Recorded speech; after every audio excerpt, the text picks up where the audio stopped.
નમસ્કાર વિદ્યાર્થી મિત્રો, ગુડ મોર્નિંગ. ફરી અહીંયા પરેશ પુરોહિત યુટ્યુબ ચેનલમાં સર્વે મિત્રોનું હાર્દિક સ્વાગત છે. આપણે લાસ્ટ લેક્ચરમાં સંકીર્ણ સંયોજનોનો જે અભ્યાસ કરી રહ્યા છીએ એમાં ઇનિશિયલી જે બેઝિક ઇન્ટ્રોડક્શન હોય, મતલબ કે સાદાક્ષાર કોને કહેવાય, દ્વિક્ષાર કોને કહેવાય, તેના વિશેની ચર્ચા જોઈ ગયા મિત્રો. હવે આપણે જે ટોપિક ભણવાનો છે, જેના વિશે સ્ટડી કરવાનો છે, ટોપિકનું નામ છે મિત્રો સંકીર્ણ ક્ષાર.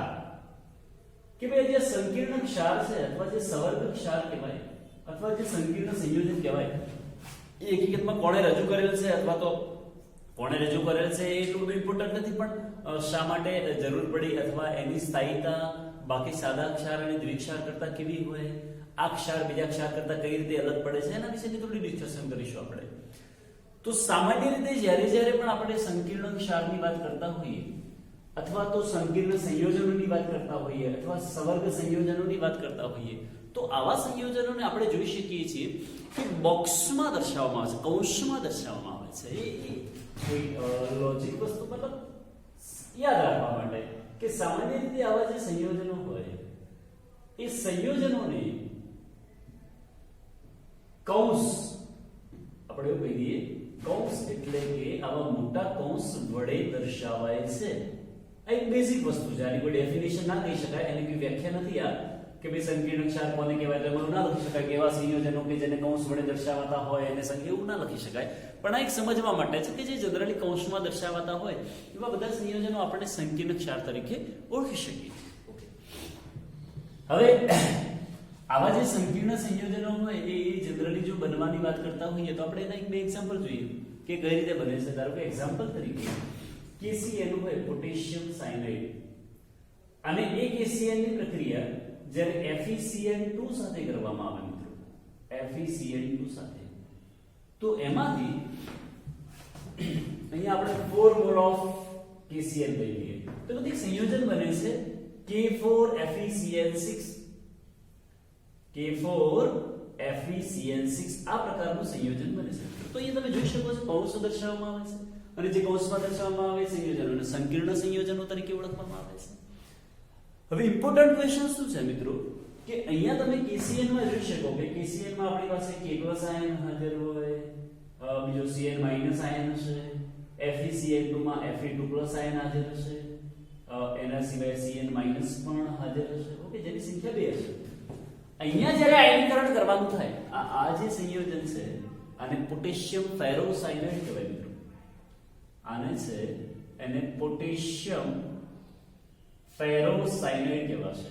અને આ જે પોટેશિયમ ફેરોસાયનાઇડ નામનું જે સંયોજન છે એનું જ્યારે આયનીકરણ કરીએ ત્યારે એક વસ્તુ યાદ રાખજો મિત્રો ખાસ કે આ જે કૌંસ હોય, આ જે બ્રેકેટ છે એને સવર્ગ સ્પીસીસ પણ કહેવાય, સવર્ગ વર્તુળ પણ કહેવાય, જે આપણે બધું ડિસ્કશન કરીશું ચેપ્ટરમાં.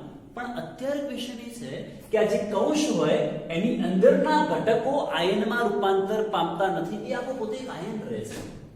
એની આજુબાજુના જે હોય, ધારો કે આગળ કોઈ આયન હોઈ શકે, પાછળ કોઈ આયન હોઈ શકે, ત્યારે આગળ આયન છે K, અને K નો વીજભાર આપણને જનરલી ખબર હોય કે K+1 થાય. તો આમાં કયા આયન છૂટા પડે? K+1 આયન છૂટો પડે, જેની સંખ્યા કેટલી હશે? 4. અને અહીંયા જે નીચે સંખ્યા હોય એ આનો વીજભાર હોય. હવે આ પોઝિટિવ હોય એટલે બોક્સ નેગેટિવ બને, એટલે એ જે બનશે સંયોજન અથવા આયન કહી શકીએ FeCl6 -4 આવું બને. તો આમાં જે આયનો છૂટા પડે છે એ K+ આયન છૂટો પડ્યો અને FeCl6 4- આ જે છે આની સંખ્યા પણ સૂચવી શકે, આ જે છે આનો વીજભાર સૂચવી શકે. અહીંયા આપણે કઈ નથી લખેલું એટલે એક સમજીએ એટલે આનો વીજભાર +1 લખી દીધો. આની સંખ્યા 1 છે, અહીંયા તો 1 લખેલું છે આગળ. ઓકે, તો આપણો ક્વેશ્ચન એ છે કે આ પોટેશિયમ ફેરોસાયનાઇડ જે સંયોજનમાંથી બનેલું છે એ જ પ્રકારના આયનો શું પોટેશિયમ ફેરોસાયનાઇડમાં જોવા મળે છે? ચલો, એ પોટેશિયમમાં K+ તો K+ હાજર છે, Cl- તો અહીંયા Cl- હાજર નથી આપણી પાસે, Fe2+ તો Fe2+ હાજર નથી. આ કોઈ કોમન આયન છે. તો જે આયનો એના મૂળ સંયોજનોમાં જોવા મળે છે એ જ આયનો શું સંકીર્ણ સંયોજનમાં જોવા મળે છે ખરા? ના. એટલે બંનેના ગુણધર્મો એકબીજાને મળતા આવતા નથી. જે આપણે દ્વિક્ષારમાં જોયું હતું કે દ્વિક્ષારમાં જે આપણો મૂળ ક્ષાર હોય એ મૂળ ક્ષાર અને એમાંથી બનતા સંયોજન બંનેના આયનો સમાન હોય છે, અને બંનેના જો આયનો સમાન હોય તો એના ગુણધર્મો પણ સમાન હોય, પણ એવું અહીંયા જોવા મળતું નથી. આ અગત્યનો પોઈન્ટ છે. એક બીજું એક્ઝામ્પલ જોઈ કાઢીએ. બીજું એક્ઝામ્પલ ધારો કે તમે એવું કરો કે KCl ની સંખ્યા આપણે 3 લઈ લઈએ, 3 KCl, અને એની પ્રક્રિયા કરવી આપણે FeCN3 સાથે, ફેરિક સાયનાઇડ સાથે. ઓકે, તો એમાંથી સંયોજન બને છે K3FeCN6, K3FeCN6, જેને કહીએ પોટેશિયમ ફેરિસાયનાઇડ. આનું નામ થશે મિત્રો પોટેશિયમ ફેરિસાયનાઇડ.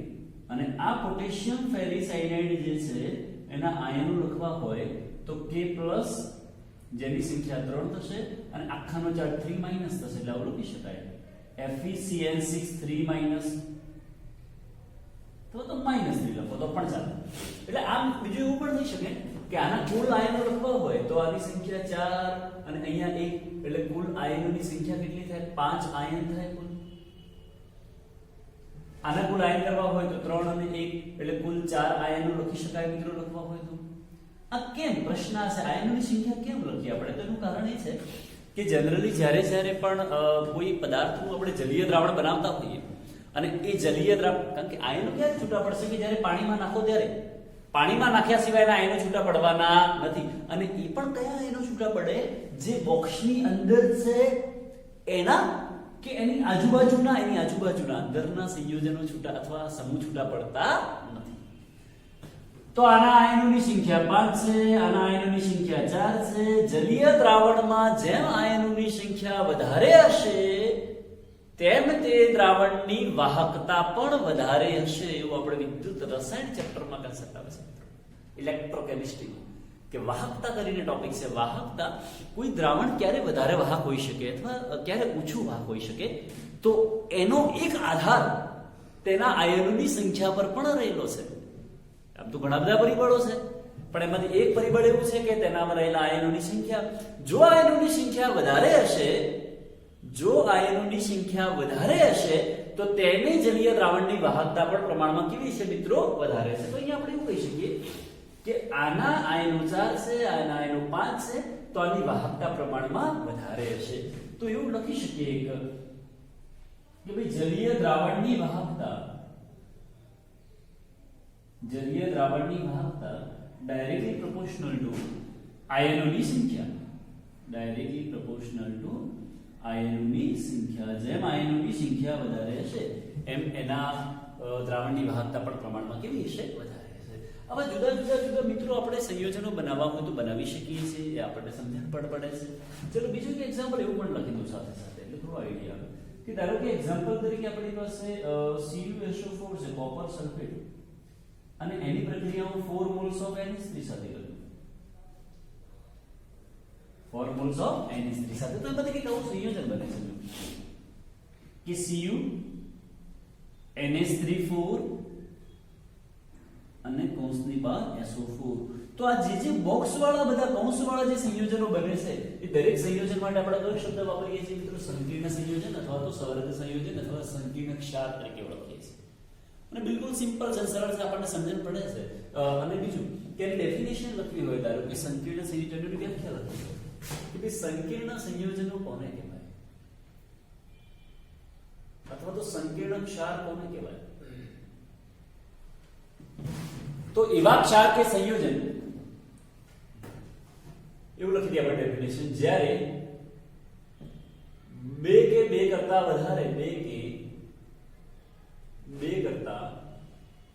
વધારે સંયોજનો ભેગા થઈને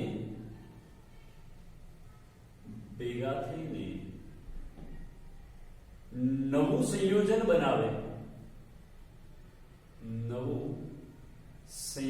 બનાવે,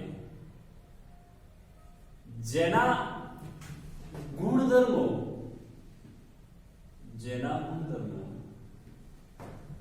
મૂળ સંયોજનોના ગુણધર્મો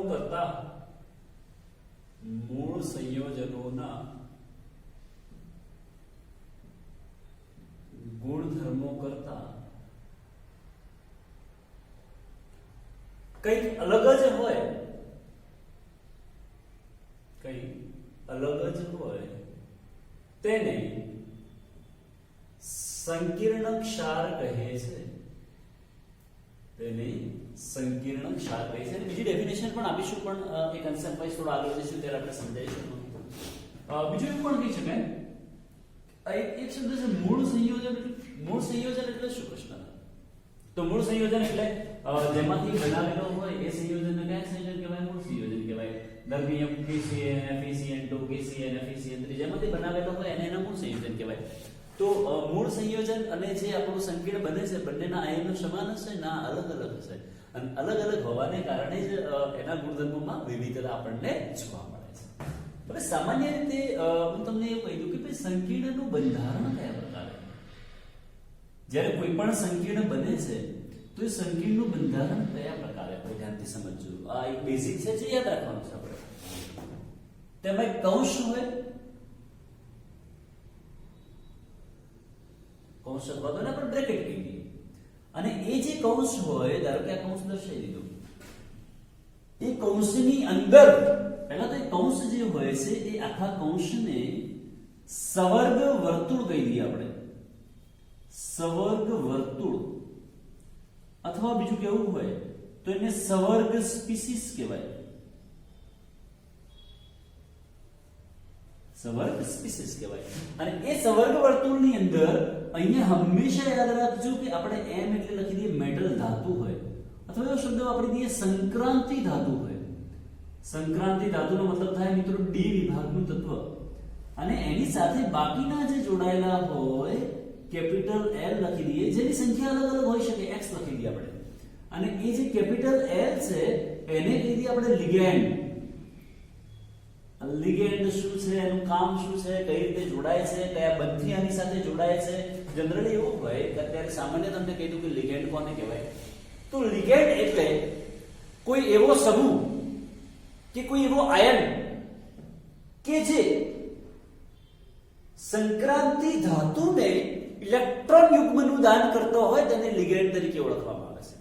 કોઈ એવો સમૂહ કે કોઈ એવો આયન કે જે સંક્રાંતિ ધાતુને ઇલેક્ટ્રોન યુગ્મનું દાન કરતો હોય તેને લિગેન્ડ તરીકે ઓળખવામાં આવે. હવે જો કોઈ ઇલેક્ટ્રોન યુગ્મનું દાન કરતો હોય તો એને લુઈસ બેઝ કહેવાય. તો અહીંયા આપણો જે લિગેન્ડ છે એ હંમેશા યાદ રાખજો કે લિગેન્ડ એ લુઈસ બેઝ તરીકે વર્તે છે. હવે આ જે લિગેન્ડ છે ઇલેક્ટ્રોન યુગ્મનું દાન કરે છે. અને કોને દાન કરે છે? આપણા ધાતુને. અને ધાતુ ઇલેક્ટ્રોન યુગ્મ મેળવે છે તો જે ઇલેક્ટ્રોન યુગ્મ મેળવતા હોય ને લુઈસ એસિડ કહેવાય. તો અહીંયા આપણી જે સંક્રાંતિ ધાતુ છે એવું કહી શકાય કે લુઈસ એસિડ તરીકે કામ કરશે. આપણે સંતુલન ચેપ્ટરમાં મિત્રો આ કન્સેપ્ટ આવે છે લુઈસ એસિડ બેઝ સિદ્ધાંત. લુઈસ એસિડ બેઝ સિદ્ધાંત કે ભાઈ જો કોઈ સમૂહ હોય જે ઇલેક્ટ્રોન યુગ્મનું દાન કરતો હોય એને લુઈસ બેઝ કહેવાય, જે ઇલેક્ટ્રોન યુગ્મનો સ્વીકાર કરતો હોય એને લુઈસ એસિડ કહેવાય. તો અહીંયા આપણી જે મેટલ અથવા જે ધાતુ છે એ લુઈસ એસિડ તરીકે વર્તે છે અને જે લિગેન્ડ છે એ લુઈસ બેઝ તરીકે વર્તે છે. તો આ તો સામાન્ય બંધારણ છે. બીજું એની સાથે સાથે ઘણી વખત જેમ કે આપણે Ka4 આગળ આયન આવેલા છે તો કોઈ વાર આગળ પણ આયન આવેલા હોઈ શકે, અથવા કોઈ વાર એવું પણ બનશે કે પાછળની બાજુ પણ આયન હશે. બંને બાજુ સાથે નહીં હોય, યા તો આગળ હશે યા તો પાછળ હશે. તો એ જે આયન જોડાયેલા હોય એ આયનને પ્રતિ આયન તરીકે ઓળખવામાં આવે છે. કાઉન્ટર આયન્સ એને શું કહેવાય મિત્રો? પ્રતિ આયન કહેવાય. અને આ જે આયન જોડાયેલા હોય, જો એક સમજવા જેવી વસ્તુ મિત્રો એ પણ છે, આપણે એવું કીધું કે અહીંયા જે લિગેન્ડ હોય એ લિગેન્ડ એ ધાતુને ઇલેક્ટ્રોન યુગ્મનું દાન કરે છે. હવે ધારો કે આ લિગેન્ડ ધાતુને ઇલેક્ટ્રોન યુગ્મનું દાન કરતો હોય તો ઇલેક્ટ્રોન યુગ્મનું દાન કરે ત્યારે સવર્ગ સહસંયોજક બંધ બનાવે. બંને વચ્ચેની જે ભાગીદારીનો બંધ છે કોઈ એક પરમાણુ દ્વારા ઇલેક્ટ્રોન યુગ્મ દાન કરીને બનાવતો હોય તો એને સવર્ગ સહસંયોજક બંધ કહેવાય. તો અહીંયા લિગેન્ડ અને ધાતુ વચ્ચે જે બંધ બને છે, લિગેન્ડની સંખ્યા અહીંયા કેટલી દર્શાવી છે આપણે? x. તો એ જે લિગેન્ડ ધાતુને ઇલેક્ટ્રોન યુગ્મ આપીને જે બંધ બનાવે છે કયો બંધ છે? તો સવર્ગ સહસંયોજક બંધ છે. આ ધ્યાનથી સાંભળજો મિત્રો. અને અહીંયા આ પોટેશિયમ, એ પોટેશિયમ પણ ધાતુ સાથે જોડાયેલો છે, ભલે ને બ્રેકેટની બહાર હોય પણ એ આયનની બંધથી જોડાયેલો હોય. અહીંયા પોટેશિયમ K+ અને આ બંને એકબીજા સાથે કયા બંધથી જોડાયેલા હોય? આયનીય બંધથી જોડાયેલા હોય. પણ આ જે લિગેન્ડ અને ધાતુ વચ્ચે જે બંધ બને છે એને કયો બંધ કહેવાય? સવર્ગ સહસંયોજક બંધ. ઓકે મિત્રો, તો આ તો એક બેઝિક કન્સેપ્ટ છે. જેમ જેમ આપણે ચેપ્ટર ભણતા જઈશું તમને સમજાતું જશે કે ભાઈ સંકીર્ણ સંયોજન કોને કહેવાય છે, એનામાં કયા કયા પોઈન્ટ આપણે ભણવાના છે, એ બધું ડિસ્કશન કરતા જઈએ. પહેલા ફટાફટ નોટબુકમાં નોટ ડાઉન કરી લો.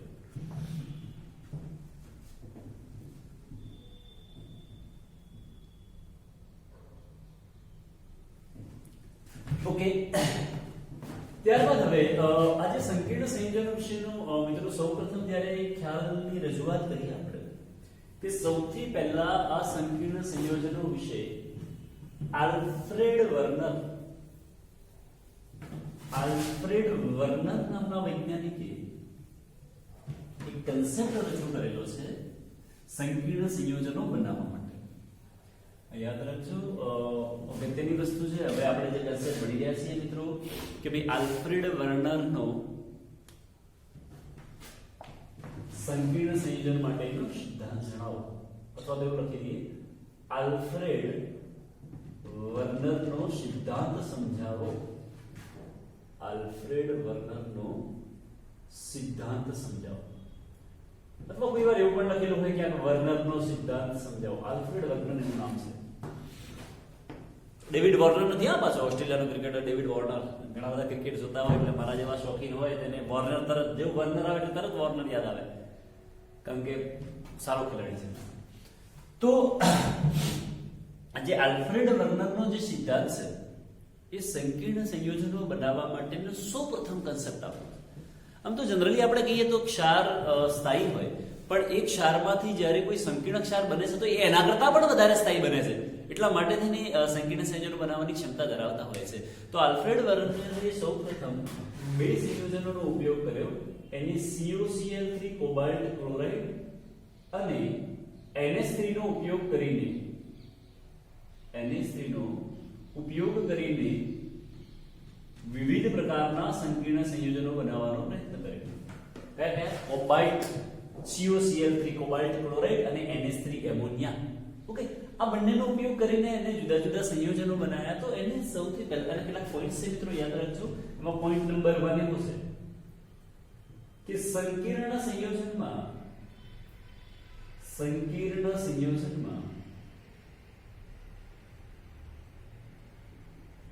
રહેલી સંક્રાંતિ ધાતુ અથવા રહેલી ધાતુ લખશો તો પણ ચાલશે. સંકીર્ણ સંયોજનમાં રહેલી સંક્રાંતિ ધાતુ અથવા ધાતુ બે પ્રકારની સંયોજકતા ધરાવે છે. બે પ્રકારની સંયોજકતા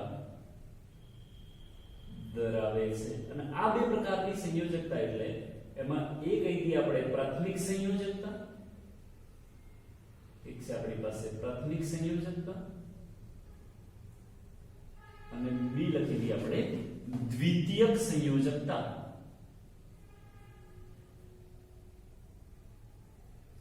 બીજું લખી દઈએ આપણે દ્વિતીયક સંયોજકતા. બે પ્રકારની સંયોજકતા છે. આને કહેવાય પ્રાઇમરી વેલેન્સી, એટલે શોર્ટમાં લખી દઈએ PV, અને કહીએ દ્વિતીયક એટલે સેકન્ડરી વેલેન્સી, એટલે લખી દઈએ SV. તો વર્નરે એવું સૂચવ્યું કે કોઈ સંકીર્ણ સંયોજન જ્યારે બનતું હોય તેમાં બે પ્રકારની સંયોજકતા હોય, એક પ્રાથમિક સંયોજકતા હોય અને બીજી દ્વિતીયક સંયોજકતા હોય. હવે એ પ્રશ્ન એ પણ થાય ને કે પ્રાથમિક સંયોજકતા કોને કહેવાય, દ્વિતીયક સંયોજકતા કોને કહેવાય. તો આ સંયોજકતા સમજતા પહેલા મિત્રો આપણે જે વર્ણનના પેલા જે સંયોજનો છે ને સંયોજન વિશે થોડું ડિસ્કશન કરીએ કે કયા કયા સંયોજન એને બનાવેલા છે. એ બાજુમાં લખી દઈએ, પછી આપણે સંયોજકતા વિશેની ચર્ચા કરીએ તો થોડું વધારે બેટર રહેશે.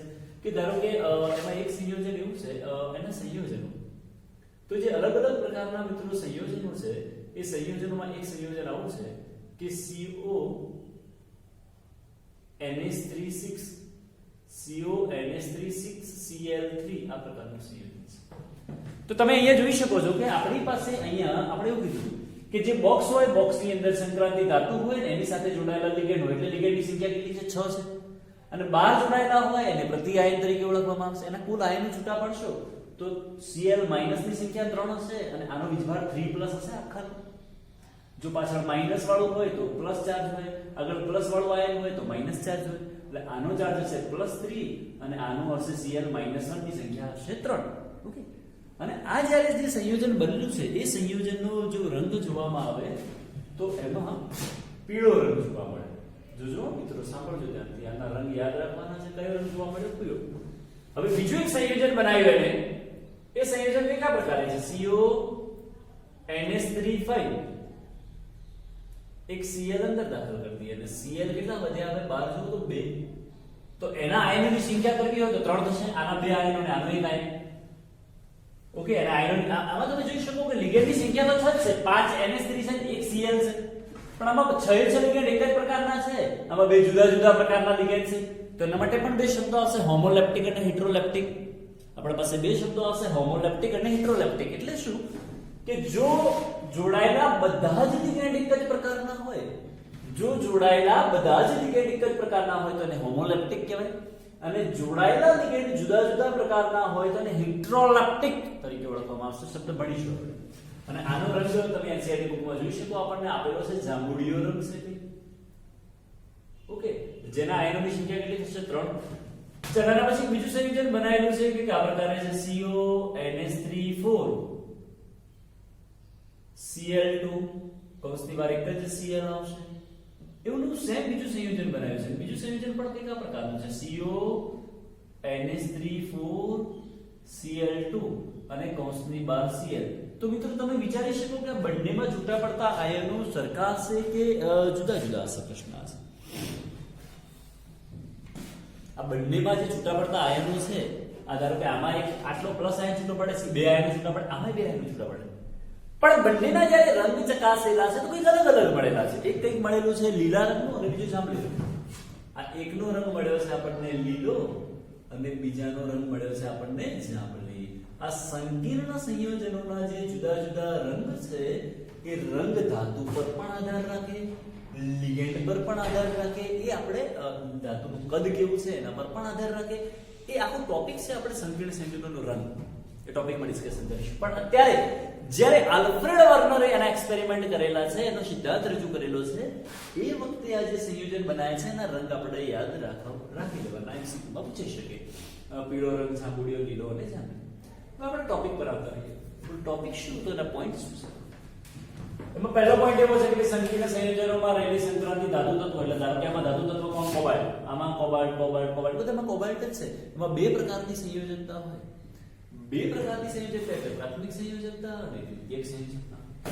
अब क्वेश्चन એ થાય ને કે પ્રાથમિક સંયોજકતા કોને કહેવાય, દ્વિતીયક સંયોજકતા કોને કહેવાય અને કઈ રીતે સમજવી? ઓકે, તો પ્રાથમિક સંયોજકતા એટલે શું છે? તો ધ્યાનથી સાંભળજો. પ્રાથમિક સંયોજકતા કોઈ પણ સંકીર્ણ સંયોજનની પ્રાથમિક સંયોજકતા એટલે, કોઈ પણ સંકીર્ણ સંયોજનની પ્રાથમિક સંયોજકતા એટલે તેમાં રહેલા અથવા તેમાં રહેલી સંક્રાંતિ ધાતુનો ઓક્સિડેશન આંક. તેમાં રહેલી સંક્રાંતિ ધાતુનો ઓક્સિડેશન આંક વીજભાર એટલે એની પ્રાથમિક સંયોજકતા. અને હંમેશા ધાતુ હોય એટલે આપણને સમજણ પડે કે ધાતુ હોય એટલે એનો વીજભાર પ્લસ જ આવવાનો છે. હવે એ જે વીજભાર આવશે, ધારો કે ચલો આમાં આપણે કોબાલ્ટનો ઓક્સિડેશન આંક શોધવો છે મિત્રો. ધ્યાનથી સમજો. ઓક્સિડેશન આંક તમે શોધતા શીખી ગયા છો રેડોક્સ પ્રક્રિયામાં. રેડોક્સ પ્રક્રિયાઓમાં ઓક્સિડેશન આંક શોધતા શીખી ગયા છો. આપણે અહીંયા ઓક્સિડેશન આંકની થોડી ચર્ચા કરીએ. ધારો કે આખામાં કોબાલ્ટનો ઓક્સિડેશન આંક શોધવો છે, તો આખું સંયોજન તો તટસ્થ છે કારણ કે એનો વીજભાર 0 છે. ચાલો NH3 એટલે તટસ્થ અણુ આવે મિત્રો. આ લિગેન્ડ તટસ્થ લિગેન્ડ કહેવાય, એનો વીજભાર 0 હોય એટલે આટલાનો 0 થઈ ગયો. Cl નો વીજભાર -1 હોય, -1 ગુણ્યા 3 એટલે -3, પણ સામે જાય તો +3 થાય. તો એ કોબાલ્ટનો ઓક્સિડેશન આંક કેટલો આવે? +3 આવશે. તો એની પ્રાથમિક સંયોજકતા કેટલી થઈ ગઈ? 3. ચલો અહીંયા NH3 એટલે 0, Cl -1, અહીંયા 2 Cl છે, -2 કુલ -3, સામે જાય તો +3. ચલો અહીંયા NH3 કેટલો? 0, Cl 2 છે, -2, આ -1 -3, સામે જાય તો +3. દરેકમાં કોબાલ્ટનો ઓક્સિડેશન આંક +3 આવે છે. હવે મારે આ જે ઓક્સિડેશન આંક આવે છે, જેને આપણે પ્રાથમિક સંયોજકતા કીધી, એને તટસ્થ કરવી હોય તો શેની જરૂર પડે? ઋણ વીજભારની જરૂર પડે કે ધન વીજભારની? આપણી પાસે કોઈ પોઝિટિવ ચાર્જ હોય, ધારો કે +3 ચાર્જ છે, અને એને મારે તટસ્થ કરવું હોય તો બહારથી કયો ચાર્જ આપવો? તો -3 ચાર્જ આપવો તો તટસ્થ થઈ જાય. +3 અને -3. એનો તો એવું કહી શકાય કે પ્રાથમિક સંયોજકતા જે હોય એ ઋણ આયન વડે સંતોષાય છે અથવા ઋણ વીજભાર વડે સંતોષાય છે, એવું કહી શકાય. સંતોષાય છે એટલે તટસ્થ થાય છે. તો આપણે બીજો પોઈન્ટ અહીંયા એવો લખીશું મિત્રો, બીજો પોઈન્ટ એવો લખી દઈએ, પ્રાથમિક સંયોજકતા એટલે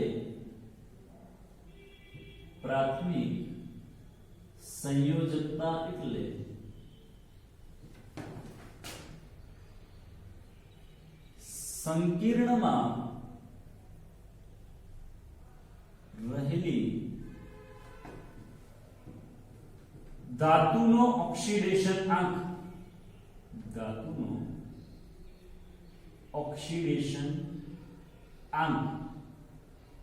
કે તેનો ધન વીજભાર,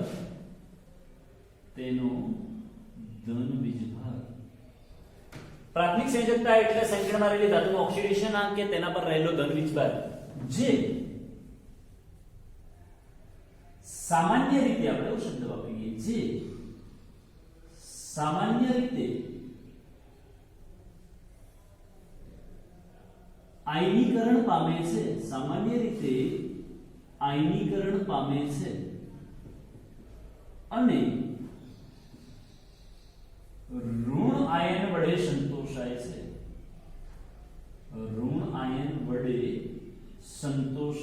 એવું શબ્દ લખીએ આપણે.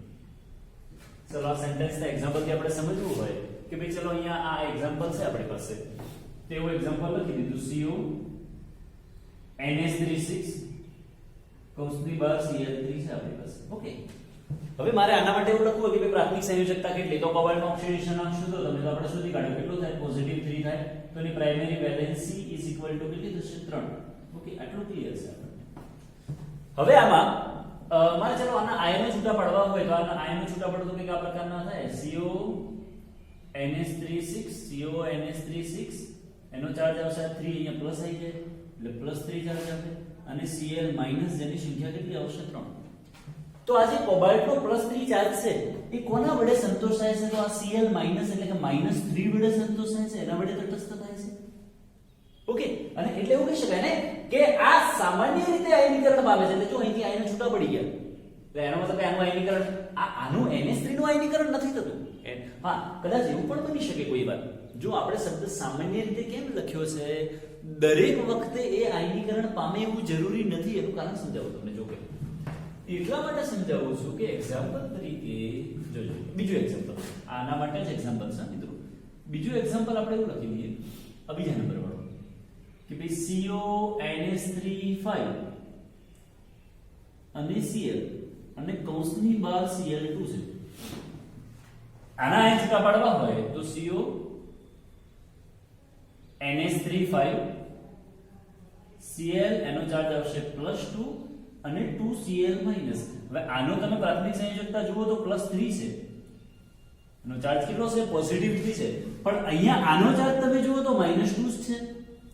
એનો મતલબ કે શું +3 ચાર્જ -2 વડે સંતોષાશે ખરા? ના, એક Cl તો અંદર છે જે આયનીકરણ પામવાનો નથી, એટલા માટે આપણે શબ્દ અહીંયા એવો લખ્યો છે કે સામાન્ય રીતે આયનીકરણ પામે છે. આનો +3 ચાર્જ આના -2 ચાર્જ વડે સંતોષાય, આના -1 વડે, પણ એમાંથી બધા આયનો આયનીકરણ પામ્યા નથી. આયનીકરણ એ જ આયનો પામશે કે જે પેલા કૌંસની બહાર આવેલા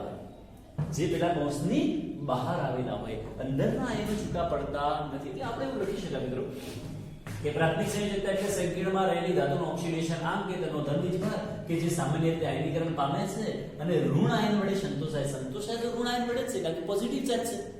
ભલે તે બહારનો ઋણ આયન હોય કે અંદરનો ઋણ આયન હોય, હા, પણ એટલું છે કે બહારનો ઋણ આયન આયનીકરણ પામે છે જ્યારે અંદરનો ઋણ આયન આયનીકરણ પામતો નથી. બીજું, આ જે આયનીકરણ પામે છે એ આયનીકરણ પામેલો જે આયન હોય એ આયન આ ધાતુ સાથે આયનીય બંધ વડે જોડાય. કયા બંધ વડે જોડાય મિત્રો? આયનીય બંધ. અને આયનીય બંધ ક્યારે પણ દિશાકીય હોતો નથી. એટલે એવું કહી શકાય કે આ જે બંધ હોય છે ને એ અદિશ છે. પ્રાથમિક સંયોજકતા એ અદિશ છે. એનો મતલબ કે એને દિશાથી કોઈ મતલબ નથી, મૂલ્ય બરાબર છે, બાકી એને દિશાથી કોઈ મતલબ નથી.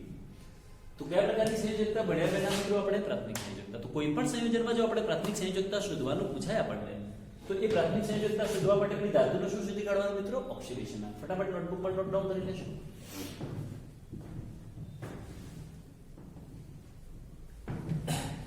ત્યારબાદ આપણે આ સંયોજન મિત્રો યાદ રાખજો કે કયા કયા પ્રકારના આલ્ફ્રેડ વર્નરે સંયોજન બનાવેલા છે. ત્યારબાદ બીજો કન્સેપ્ટ આપણે સાથે સાથે ભણી લઈએ, દ્વિતીયક સંયોજકતા. તો દ્વિતીયક સંયોજકતા કોને કહેવાય મિત્રો? તો દ્વિતીયક સંયોજકતા એટલે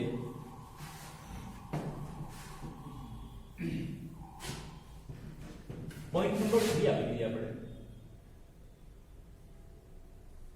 કે દ્વિતીયક સંયોજકતા એટલે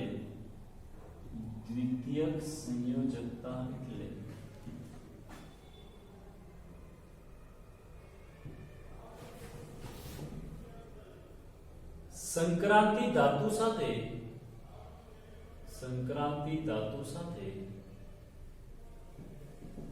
લિગેન્ડ દ્વારા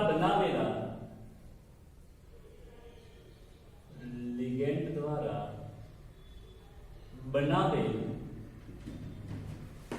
સવર્ગ સહસંયોજક બંધની સંખ્યા. લિગેન્ડ દ્વારા બનાવેલ સવર્ગ સહસંયોજક બંધની સંખ્યા.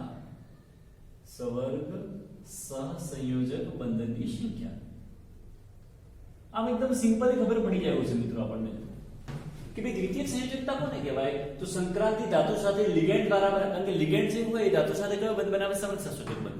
એની સંખ્યા કેટલી છે અને એની દ્વિતીયક સંયોજકતા કહેવાય, સેકન્ડરી વેલેન્સી કહેવાય. એક્ઝામ્પલ તરીકે આપણે આજે પહેલું એક્ઝામ્પલ લખ્યું તો ફરીથી લખી દઈએ કે ભાઈ CO NH3 6 છે મિત્રો, અને એની કૌંસની બહાર શું લખ્યું તો આપણે Cl3. તો પછી કોબાલ્ટ હોય ને એ કોબાલ્ટની સાથે જો NH3 કેટલા જોડાયેલા છે? 6. એક NH3 અહીંયા જોડી દઈએ, એક બીજું NH3 અહીંયા જોડી દઈએ, 2 ત્રીજું NH3, ચોથું NH3 4, પાંચમું NH3 5 અને આ NH3 6. આમાં શું થાય કે આ NH3 આના સાથે સવર્ગ સહસંયોજક બંધ બનાવે, સવર્ગ સહસંયોજક. તો અહીંયા તમે જોઈ શકો કે કેટલા સવર્ગ સહસંયોજક બંધ બનેલા છે મિત્રો? 6. તો એની સેકન્ડરી વેલેન્સી બરાબર મારે જો લખવી હોય તો સેકન્ડરી વેલેન્સી = 6 થાય. સિમ્પલ છે. સેકન્ડરી વેલેન્સી એટલે શું કે આ ધાતુ સાથે કેટલા સવર્ગ સહસંયોજક બંધ, કેટલા લિગેન્ડ જોડાયેલા છે એ નહીં. હા, એવું જરૂરી નથી કે આ જે લિગેન્ડ જોડાયેલો હોય એ એક જ સવર્ગ સહસંયોજક. કેટલીકવાર લિગેન્ડ એવા પણ આવશે કે એક જ લિગેન્ડ 2 સવર્ગ સહસંયોજક બંધ બનાવતા હોય, એક જ લિગેન્ડ 3 સવર્ગ સહસંયોજક બંધ બનાવતા, એક જ લિગેન્ડ 6 સવર્ગ સહસંયોજક બનાવે, એવું પણ બને છે. એવા પણ એક્ઝામ્પલ ભણીશું. પણ એ લિગેન્ડ વાળો આપણો ટોપિક ભણીશું ત્યારે આપણે એ સમજી રહ્યા છીએ મિત્રો કે દ્વિતીયક સંયોજકતા કોને કહેવાય. તો સેકન્ડરી વેલેન્સી નો મતલબ એવો થાય કે સેકન્ડરી વેલેન્સી અથવા દ્વિતીયક સંયોજકતા એટલે સંક્રાંતિ ધાતુ. ઓકે, બીજું કે જે Cl જોડાયેલા હતા મિત્રો સવર્ગ સહસંયોજક બંધ ના જોડાયેલા હોય, એ જોડાયેલા હોય એની સાથે પણ આપણે આમ લખી દઈએ છીએ ડોટેડ લાઈન છે, અને એ ડોટેડ લાઈન એટલે શું છે? Cl. એવા કેટલા છે? 3. તો ચલો ત્રીજો અહીંયા દર્શાવીએ, બીજો અહીંયા દર્શાવીએ 2 અને ત્રીજો અહીંયા દર્શાવીએ 3. તો આ જે ડોટેડ લાઈન છે ને મિત્રો એ આયનીય બનશે. એ કયા બનશે? આયનીય બનશે. અને જે આ ડાર્ક લાઈન છે એને કહીએ આપણે સવર્ગ સહસંયોજક બંધ.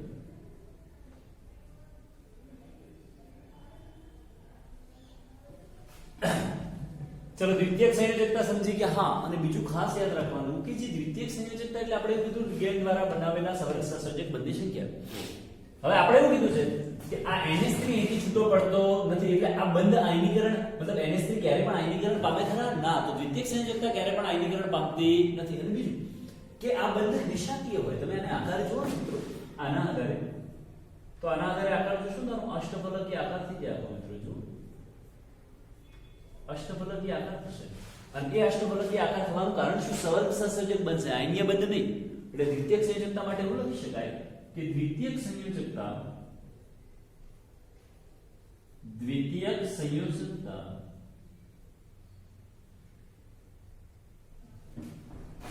બિન આયનીકૃત હોય છે,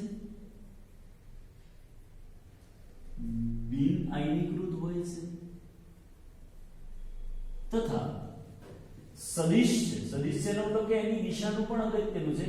દિશા એટલા માટે અગત્યનું છે કે એના કારણે વિવિધ પ્રકારના આકાર આપણને જોવા મળે છે. ચલો પોઈન્ટ નંબર 4 લખી દઈએ એમાં કે ભાઈ ચલો પ્રાથમિક સંયોજકતા સમજ્યા, દ્વિતીયક સંયોજકતા સમજ્યા. હવે એક શબ્દ લખી દઈએ કે સંકીર્ણમાં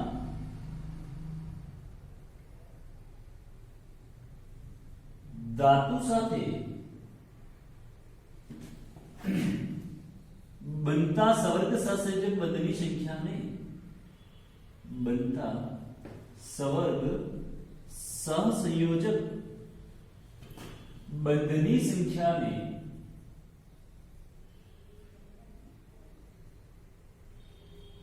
ધાતુનો સવર્ગાંક કહે છે. ધાતુનો સવર્ગાંક કોઓર્ડિનેશન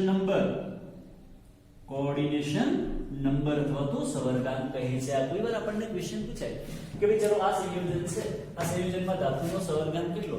તો ધાતુનો સાથે બનતા સવર્ગ સહસંયોજક બંધની સંખ્યા, તો અહીંયા સવર્ગ સહસંયોજક બંધ કેટલા બને છે? 6. તો જે સેકન્ડરી વેલેન્સી છે એ જ એનો સવર્ગાંક થઈ જાય. આપણે એવું લખી શકીએ લખવું કે એની secondary valency is equal to એનો કોઓર્ડિનેશન નંબર અથવા તો સવર્ગાંક લખવું હોય તો લખી શકાય. ઓકે, આ બધા શબ્દો આઈ થિંક બધાને તમને સમજણ પડે છે. પ્રાથમિક સંયોજકતા કોને કહેવાય, દ્વિતીયક સંયોજકતા કોને કહેવાય, પછી સવર્ગાંક કોને કહેવાશે, આ તે વગેરે આપણને સમજણ પડે છે. બીજી વસ્તુ એ સમજાઈ લઈએ આપણે કે જ્યારે કોઈ સંકીર્ણમાં પેલા મધ્યસ્થ ધાતુ સાથે પેલા લિગેન્ડ જોડાયેલા હોય, એ લિગેન્ડ જે જોડાયેલા હોય એનો બંધ આપણે એવું કીધું દિશાકીય હોય, અને દિશાકીય હોવાને કારણે વિવિધ ભૌમિતિક આકાર રચતા અથવા ભૌમિતિક આકાર ધરાવતા સંયોજનો બનાવે છે. આકાર જે બને છે એ પેલો સવર્ગ સહસંયોજક બંધ દિશાકીય હોવાને કારણે બને છે. એ સેન્ટેન્સ એવું લખીએ, સંકીર્ણમાં ધાતુ સાથે જોડાયેલ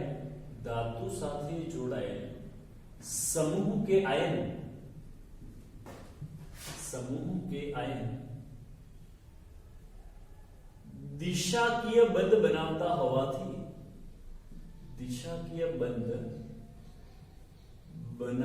होवाथी